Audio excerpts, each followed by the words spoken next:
have you ever witnessed pressure to get more of the Pro Tools productivity, getting more done at less expense kind of thing?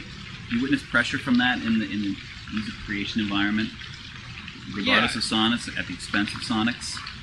No, I don't think at the expense of Sonics. I mean, I think that the good thing about digital recording, especially with high resolution, is that you know that when you're getting a sound, the sound that goes in is the sound that comes out. You know, whereas on tape, you're getting a sound that's going to be altered by compression, distortion, age of the tape, number of passes, etc. But with Pro Tools, you get a good kick drum sound. That's how the kick drum's going to come out. You know, because you're almost always listening through the machine anyway. I think it's the pressure to get things done cheaper is going to be, that's our life now, and that's just the future of the business until Bill Gates decides to have a record label and give everyone $1 million.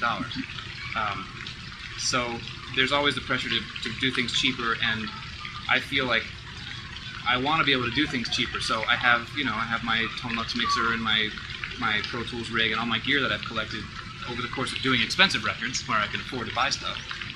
So now I can kind of return the karmic favor, if you will, of doing, helping bands develop their projects and mixing small records, jazz records, and whoever calls me and says, I want you to mix my record, but I don't have a lot of money. If that record speaks to me, I want to do it, and I'll find any way I can to do it. So, I have a little closet. I have my mix closet. I won't call it a mix room. It doesn't qualify as a room. It's literally pretty much a closet that I set up all my stuff in, and it is what it is at that point. Everything, it sounds as good as I can make it sound, given the room constraints. I mean, there's no constraints on certainly on my equipment or my ears. It's just like, is my environment happening?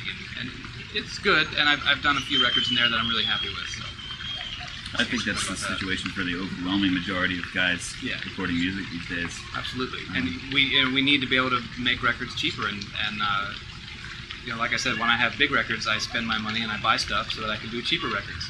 And I think by doing that, if you play your cards right, you can make just as much money making a cheap record as you do an expensive record, because now you're not paying studio time, you're not paying for all these other expenses that you would have otherwise had to do. I mean, when I go in to my favorite studio, I mean, it's $1,800 a day, and not a lot of records are going to afford that anymore.